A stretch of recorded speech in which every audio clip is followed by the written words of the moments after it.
President Joe Biden's pardon of his son Hunter deepened an entanglement of politics and the rule of law that has tarnished faith in American justice and is almost certain to worsen in Donald Trump's second term. Like and subscribe NewzClub for more updates.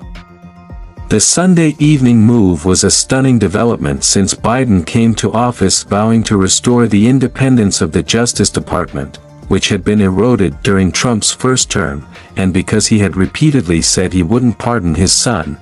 Until Sunday, Biden had not intervened in the cases against his son, and the White House always insisted that he wouldn't, even though the shifting political environment caused by Trump's election victory last month seemed likely to shift his calculations. Now, weeks before he leaves the White House, Biden has wielded presidential power to absolve his son ahead of sentencings later this month over a pair of gun and tax convictions that emerged from the due process of law. His decision came days after special counsel Jack Smith moved to dismiss the federal cases against Trump over election interference and the hoarding of classified documents, on the grounds that presidents can't be prosecuted. Politically, Biden's reversal may be seen as a stain on his legacy and his credibility. It contributes to an ignominious end for a presidency that dissolved in his disastrous debate performance in June and that will now be remembered as much for opening the way for Trump's return to the White House as evicting him 4 years ago.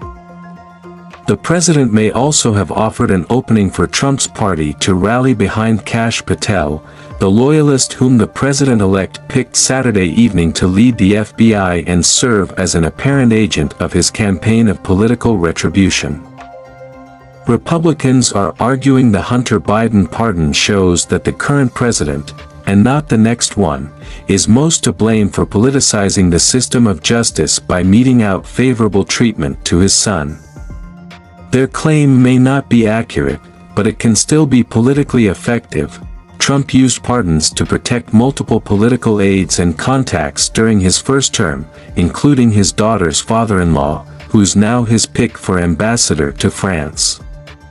But any time in the future that Trump is criticized for his use of pardon power, he will be able to argue that Biden did the same to protect his own kin.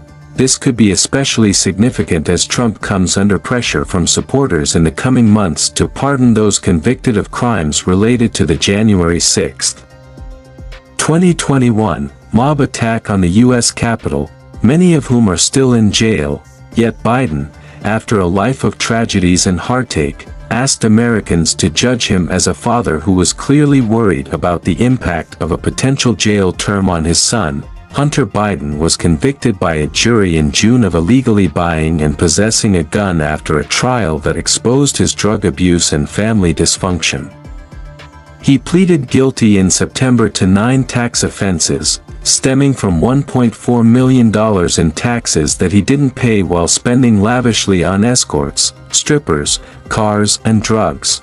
It is not the first time a president has used his executive power to commute the sentence of a family member. On his last day in office, President Bill Clinton pardoned his half-brother Roger Clinton for old cocaine charges. A month before leaving office, Mr. Trump pardoned his son-in-law Jared Kushner's father, Charles Kushner, for tax evasion and other crimes.